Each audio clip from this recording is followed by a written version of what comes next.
ক্রোধ মানুষকে ধ্বংস করে দেয়, তাই তোমার মনের মধ্যে ক্রোধের বাসস্থান করে তোলো না। প্রিয় সুধী, আপনাদেরকে জানাই প্রীতি ও শুভেচ্ছা। শুভ দিন। আজ 27শে ফেব্রুয়ারি 2026 খ্রিস্টাব্দ, রোজ শুক্রবার। আজকে আমাদের জন্য মঙ্গল সমাচার, সাধু মতি লিখিত মঙ্গল সমাচার 5 অধ্যায় 20 থেকে 26 পদ পর্যন্ত। আজকের পাঠের বিষয় ক্রোধ ও বিবাদ সম্পর্কে যিশুর সতর্ক বাণী। আমি তোমাদের বলে রাখছি, শাস্ত্রী ও ফরিসীদের চেয়ে তোমাদের ধর্মনিষ্ঠা যদি গভীরতর না হয়, তাহলে তোমরা কখনো স্বর্গরাজ্যে প্রবেশ করতে পারবে না। তোমরা শুনেছ যে প্রাচীনকালের মানুষদের এই কথা বলা হয়েছিল, হত্যা করবে না, যে কেউ হত্যা করবে তাকে তার জন্য বিচার সভায় জবাবদিহি করতে হবে। কিন্তু আমি তোমাদের বলছি, যে কেউ নিজের ভাইয়ের উপর রাগ করবে তাকে তার জন্য বিচার সভায় জবাবদিহি করতেই হবে। আর ভাইকে যে অপদার্থ বলবে তাকে তো মহাসভাতেই জবাবদিহি করতে হবে। আর যে তাকে পাষণ্ড বলবে তাকে নরকের আগুনেই জবাবদিহি করতে হবে।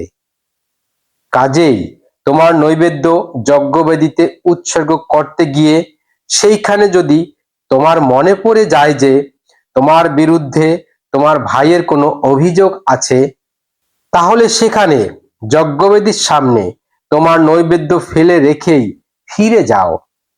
আগে ভাইয়ের সঙ্গে পুরনো সদ্ভাব ফিরিয়ে আনো, তারপরেই এসো তোমার ওই নৈবেদ্য উৎসর্গ করতে।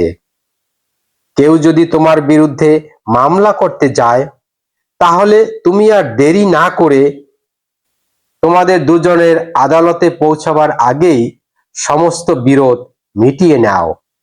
নইলে তোমার প্রতিপক্ষ কিন্তু তোমাকে বিচারকের হাতে তুলে দিতে পারে। তখন বিচারক তো তোমাকে তুলে দেবে প্রহরীর হাতে, আর শেষে তোমাকে কারাগারেই যেতে হবে। আমি তোমাকে সত্যিই বলছি, শেষ কড়িটি শোধ না করা পর্যন্ত তুমি কিন্তু সেখান থেকে কিছুতেই বেরিয়ে আসতে পারবে না। খ্রিস্টের বাণী। খ্রিস্ট প্রভু, তোমার প্রশংসা হোক। প্রিয় খ্রিস্ট ভক্ত ভাই ও বোনেরা, আমরা মথি লিখিত সুসমাচারের 5 অধ্যায় 20 থেকে 26 পদ শুনলাম।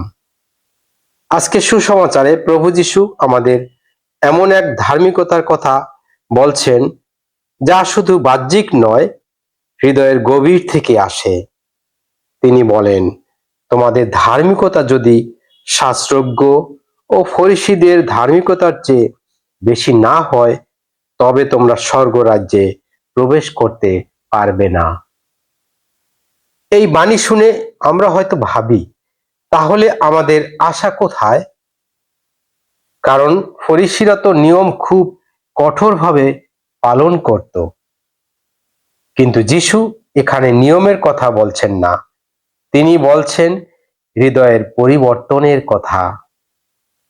মানুষ বাইরে থেকে ভালো দেখাতে পারে, কিন্তু ঈশ্বর আমাদের হৃদয় দেখেন।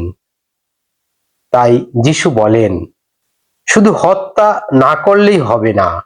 তোমার মনে যদি রাগ থাকে, ঘৃণা থাকে, কাউকে ছোট করার মনোভাব থাকে, সেটাও ঈশ্বরের চোখে পাপ।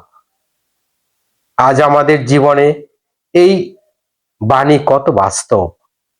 আমরা প্রার্থনা করি, উপাসনায়ও যাই, সেবা করি, কিন্তু আমাদের হৃদয়ে যদি কারো প্রতি কষ্ট, অভিমান, ক্ষমাহীনতা থেকে যায়, তাহলে আমাদের উপাসনা পূর্ণতা পায় না। তাই যিশু এক অসাধারণ কথা বলেন, তুমি যদি বেদিতে তোমার দান উৎসর্গ করতে গিয়ে মনে করো তোমার ভাইয়ের সাথে তোমার বিরোধ আছে, তাহলে আগে গিয়ে তার সাথে মিল করে নাও, তারপর এসে তোমার দান উৎসর্গ করো। এর মানে ঈশ্বরের কাছে সবচেয়ে বড় উপহার হলো ক্ষমাশীল হৃদয় ও মিলনের মন। প্রিয়জনেরা, আজ আমরা নিজেদের হৃদয়ের দিকে তাকাই। কেউ কি আছে যাকে আমি এখনো ক্ষমা করিনি? কোনো সম্পর্ক কি ভেঙে আছে যা আমি ঠিক করতে পারি? মনে রাখবেন, ক্ষমা করা মানে হেরে যাওয়া নয়। ক্ষমা করা মানে যিশুর মতো হওয়া। মিলন করা মানে ছোট হওয়া নয়। মিলন করা মানে ঈশ্বরের সন্তানের পরিচয় দেওয়া। আজ প্রভু আমাদের আহ্বান করছেন, বাহ্যিক ধার্মিকতা নয়, ভালোবাসায় পূর্ণ, ক্ষমায় ভরা, মিলনের এক নতুন হৃদয় নিয়ে তার কাছে আসতে। আসুন আমরা প্রার্থনা করি। প্রভু, আমার হৃদয় পরিবর্তন করো, আমাকে ক্ষমা করতে শেখাও, আমাকে ভালোবাসতে শেখাও, যেন আমার জীবন তোমার কাছে সত্যিকারের উৎসর্গ হয়ে ওঠে। ঈশ্বর আমাদের সকলকেই আশীর্বাদ করুন। আমেন।